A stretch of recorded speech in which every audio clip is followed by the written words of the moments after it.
이 아침 나눌 하나님의 말씀은 에베소서 4장 4절 말씀입니다. 에베소서 4장 4절입니다. 우리 함께 말씀을 읽습니다. 몸이 하나요 성령도 한 분이시니 이와 같이 너희가 부르심의 한 소망 안에서 부르심을 받았느니라. 아멘. 기도드리겠습니다. 하나님 감사합니다.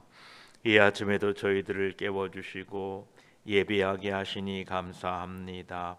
예배를 통하여 영광 받으시고 예배 가운데 하나님의 뜻을 알게 하시고 그 뜻을 이루어가는 저희들이 되게 하여 주시옵소서.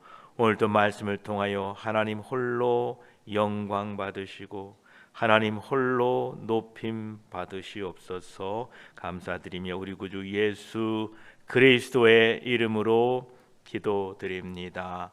아멘. 계속해서 4장 4절 함께 나누고자 합니다. 몸이 하나요 성령도 한 분이시니 이와 같이 너희가 부르심의 한 소망 안에서 부르심을 받았느니라 말씀합니다. 우리가 살펴보고 있는 이 교회는 새로운 피조물입니다. 구약 시대에는 교회가 없었습니다. 그리고 신약 시대에 유대인들의 회당이 있었지만 그 회당과 교회는 전혀 다른 것입니다. 하나님께서 천지를 창조하셨을 때처럼 전혀 새로운 것으로 교회를 탄생시키신 것입니다. 하나님께서는 이 교회를 유대인과 이방인들을 함께 모아서 그저 적당히 연합하고 우호적인 그러한 관계 속에서 지내게 하신 것이 아닙니다. 교회는 전적으로 새로운 피조물입니다. 교회는 여러 부분을 수집해 놓은 것도 아닙니다. 어쩌다가 우리 하인스빌 교회가 사람을 모아서 생기게 하신 것이 아니다라는 것입니다. 우리는 교회가 몸이라는 비유를 통하여 분명히 알 수 있습니다. 몸은 손가락이 10개고 발가락도 10개고 2개의 손과 2개의 발과 2개의 팔과 2개의 다리 등 여러 지체들로 구성되어 있습니다. 그러나 몸은 이러한 지체들을 수집해 놓은 것이 절대 아닙니다. 그뿐 아니라 이 각 지체들을 따로 독립적으로 만들어 놓았다가 나중에 결합시켜 놓은 것도 아닙니다. 몸은 그렇게 생겨난 것이 아닙니다. 우리 교회에 속하는 모든 지체들을 하나님께서 창세 전부터 예정하셔서 그리스도 안에서 한 몸으로 부르신 지체들입니다. 어찌 귀하지 않은 지체들이 있겠습니까? 앞에서 말씀드린 바와 같이 몸은 모두 한 생명의 작은 봉우리, 즉 한 세포로부터 시작됩니다. 이 작은 세포 안에는 그 사람의 모든 성별, 특징, 한 사람을 구성하고 있는 모든 유전자 정보가 담겨져 있습니다. 그래서 이 작은 한 세포가 분열하여서 팔이 되고 손이 되고 몸통이 되고 다리가 되고 오장육부가 생기게 되는 것입니다. 우리 몸은 그 최초의 근본 세포에 의하여 생겨나게 된 것입니다. 따라서 그 모든 이 지체들은 독립된 생명을 가지고 있는 것이 아닙니다. 그것은 그 세포의 가지일 뿐인 것입니다. 그 중심되는 세포의 결과일 뿐인 것입니다. 이 몸의 통일도 바로 그러한 이유입니다. 이것은 교회의 머리시고 또 그 중심의 근본 세포가 되시는 예수 그리스도, 그분으로부터 생겨난 지체들이 한 몸이 되는 것, 그것은 너무나 당연한 것입니다. 교회가 한 몸이면 또한 교회는 다양한 지체가 존재합니다. 이 다양 속에서 화합과 일치가 있습니다. 몸의 어떠한 한 부분만을 가지고 그 부분의 감각, 그 부분의 존재가 스스로 몸이라고 할 수 없습니다. 사도 바울은 이렇게 말하고 있습니다. 몸 전체가 손이라면 그것은 몸이 아니고, 또 몸 전체가 발이라면 그것 또한 몸이 아니다라고 말하고 있습니다. 그렇습니다. 우리 몸에는 다양한 지체들이 있습니다. 이 지체들이 유기적인 관계 속에서 통일을 이루고 연합을 이루고 있는 것이 우리의 몸인 것입니다. 잘려진 포도나무 가지를 포도나무라 부르지 않습니다. 한 몸 안에서 일치와 연합, 이것이 바로 몸의 특징이다라는 것입니다. 눈이 손더러 나는 내가 필요 없다 말할 수 없습니다. 만일 손이 없다면 우리는 불구자인 것이고 오히려 온전하지 않은 사람이 될 것입니다. 눈은 몸의 전체의 일을 해낼 수가 없습니다. 몸속에는 독립된 개체는 하나도 없습니다. 만약 이것이 떨어져 나간다면 더 이상 몸이 아닙니다. 이 모든 지체들은 각 지체들 간의 관계 속에서 그 의미와 존재를 발견할 수 있는 것입니다. 사도 바울은 바로 이것이 교회다 말씀하고 있습니다. 몸의 각 기관은 다른 지체들을 서로 필요로 하고 있고, 또 다른 지체들에 의하여 서로 혜택을 누리고 있는 것입니다. 이것이 교회라는 것입니다. 우리가 우리의 몸을 생각할 때에 아름답지 못한 지체들도 있습니다. 교회는 한 몸을 이룬 지체라고 하기에는 부끄러운 지체들도 있습니다. 우리들도 자신의 몸의 일부 중에 다른 사람들에게 내놓기 부끄러운 부분도 있습니다. 어느 분들은 발가락이 아주 못생겼어요. 발톱도 아주 어그리하게 생겼어요. 손은 두툼해요. 아무튼 다른 사람들 앞에 내놓기 부끄러운 신체들도 있습니다. 그러나 만일 여러분이 여러분의 몸에 대하여 올바른 생각을 가지고 있다면 자기 몸의 어떤 부분도 경멸하지 않을 것이라 사도 바울은 이렇게 말하고 있는 것입니다. 중요하지 않은 지체가 하나도 없습니다. 우리 교회 지체들 중에 조금은 다른 사람들이 부끄럽게 여길지라도 우리는 부끄럽게 여겨서는 안 됩니다. 왜냐하면 모든 지체는 중요하지 않은 게 하나도 없다라는 것입니다. 사람들은 때때로 교회 안에서 이렇게 말합니다. 나는 그렇게 중요한 교인이 아니다 라고 스스로 생각들을 합니다. 그러나 알아야 될 것은 중요치 않은 교인은 하나도 없다는 것입니다.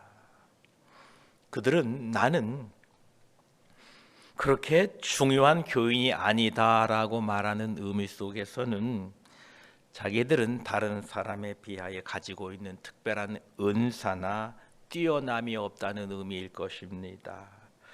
그들은 자기들은 대중 앞에서 말도 잘 못하고 기도도 못한다, 이런 의미를 품고 있습니다. 그렇지만 그들은 자기가 가지고 있는 이 놀라운 은사를 무시하고 멸시하고 있는 것입니다. 고린도전서 12장 23절에 보면 우리가 몸에 덜 귀히 여기는 그것들을 더욱 귀한 것들로 입혀주며 우리의 아름답지 못한 지체는 더욱 아름다운 것을 얻느니라 말씀하고 계십니다. 교회 생활에 있어서 모든 교인들은 그 지체의 조화 속에서 아름답지 않을 수 없습니다. 여러분은 여러분의 자리를 지키는 것만으로도 이미 귀한 지체의 의미가 있다라는 것입니다. 또한 우리는 이 몸의 원리를 통하여 명백한 사실을 발견하게 됩니다. 우리 몸에 있는 모든 지체들은 각기 모양과 성격이 다르지만 같은 원대한 목적을 가지고 함께 일하고 있다는 사실입니다. 각 몸의 지체들은 독특한 기능을 가지고 있지만 전체 안에서 자기 역할을 잘 감당하고 있는 것입니다. 사람은 자기의 머리로 생각을 합니다. 그리고 자기의 의지로 행동을 합니다.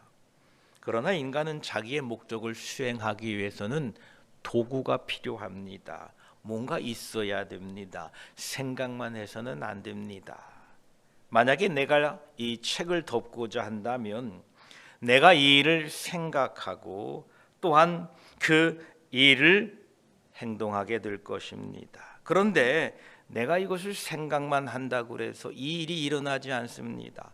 내 눈이 이것을 보고 또 내 손이 이것을 잡고 이렇게 덮어야만이 이 일이 일어난다라는 것입니다. 나의 손과 발 그리고 나의 모든 지체들이 함께 협력해야만이 내가 생각하는 일을 할 수 있다라는 것입니다. 그래서 모든 지체는 다 같이 이러한 한 목표를 가지고 그 목표를 위하여 움직이고 있다라는 것입니다. 이것이 바로 교회는 그리스도의 몸이고 또한 우리들은 지체라는 것입니다. 우리 몸 중에 필요치 않은 것이 하나도 없다라는 것입니다. 머리 되시는 주님께서 하시고자 하는 일들이 있을 때에 우리 지체들은 모두 다 협력하여 그것을 함께 이루어 가는 것이 교회다라는 것입니다. 또한 우리 몸에는 많은 지체들이 있습니다만 이 지체들은 몸과의 관계 속에서 함께 고통당하고 함께 영광을 받고 있다는 사실입니다. 고린도전서 12장 26절에 보면 만일 한 지체가 고통을 받으면 모든 지체가 함께 고통을 받고 한 지체가 영광을 얻으면 모든 지체가 함께 즐거워하느니라 이렇게 말씀하십니다. 여러분이 만약 손가락이 아프면 나는 내 이 작은 손가락만 아픕니다 라고 말하지 않습니다. 여러분이 손가락이 아프면 몸이 요즘은 아파요, 이 팔이 아파요 라고 여러분 몸 전체가 아프다라고 말하지 이 손가락만 아파요 라고 말하지 않는다는 것입니다.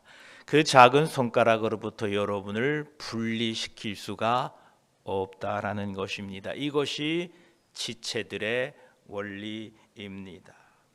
이 몸의 통일성 때문에 같은 피가 온 몸을 통하고 있기 때문에 그 생명력에 의하여 모든 지체들이 함께 고통 느끼고 함께 즐거워한다라는 것입니다. 그래서 한 몸의 지체가 고통을 당하면 다른 지체가 함께 고난을 당하는 것이고 몸의 한 지체가 영예를 얻으면 모든 지체가 함께 영광을 받는 것입니다. 그렇습니다.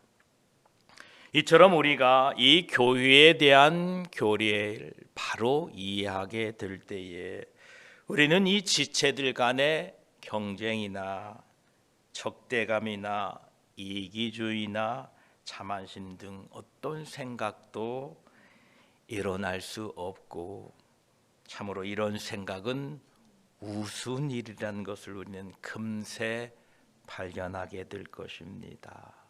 여러분의 지체 중에 어디 하나가 아름답지 않다고 그것을 여러분 스스로 떼어내는 우를 범하시겠습니까? 아닙니다. 절대로 불가능합니다. 여러분의 지체 한 부분이 아프다고 그래서 그 아픈 부분을 잘라내시겠습니까? 아닙니다. 함께 고통을 느끼고 함께 그 아픈 부분을 치료하기 위하여 우리는 애쓰고 힘써야 될 것입니다. 이것이 교회의 특징이라는 것입니다. 다시 한번 말씀드립니다.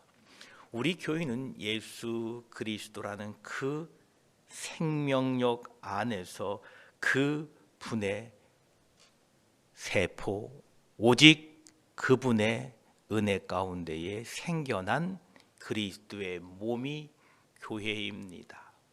그리고 그 교회 안에는 여러 지체들이 있습니다. 때로는 뛰어난 지체들도 있고 그렇지 못한 지체들도 있습니다. 그러나 이 지체들은 그리스도 안에서 연합된 존재이고 협력하는 존재이고 함께 화합하는 존재입니다. 떼어내서 분리될 수 없는 존재들이 바로 교회의 지체들이라는 것입니다.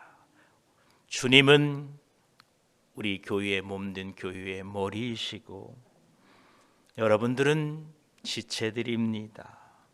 우리는 그리스도 안에 있으며 그분께 속한 사람들입니다. 이제 여러분은 그리스도의 몸이요 지체인 것입니다.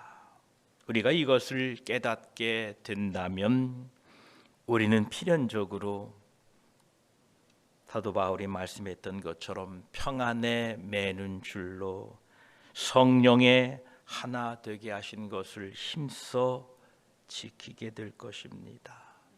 여러분 모두가 그리스도 안에서 몸이 하나인 것을 기억하시고 지체된 여러분 서로를 돌보시며 예수 그리스도 안에서 통일과 일치와 연합을 위하여 힘쓰고 애쓰시기를 축복합니다. 기도드리겠습니다. 하나님 감사합니다. 예, 그러합니다. 몸이 하나요 성령도 한 분이시고 우리의 부름의 한 소망 가운데 우리가 부름을 받았습니다. 사도 바울은 교회를 몸으로 비유하고 있습니다. 예, 교회는 그리스도의 몸입니다. 이 몸에는 많은 지체들이 있습니다. 다양하고 또 각기 기능이 다릅니다. 어느 것 하나 분리될 수 없습니다. 어느 것 하나 부끄러운 게 없습니다.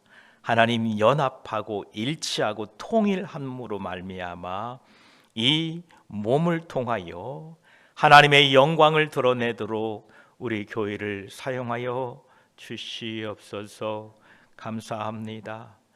우리 주 예수 그리스도 안에서 하나 되게 하신 것을 힘써 지킴으로 말미암아 한 지체가 고통을 당하면 우리 모든 지체들이 함께 고통을 나누고 함께 고통을 위로하고 격려하게 하시고 한 지체가 기쁨을 누리면 우리 다 함께 기쁨을 누리는 참으로 예수 그리스도 안에서 하나 되는 이 일치와 통일을 힘써 지켜나가는 우리 모두가 되게 하여 주시옵소서.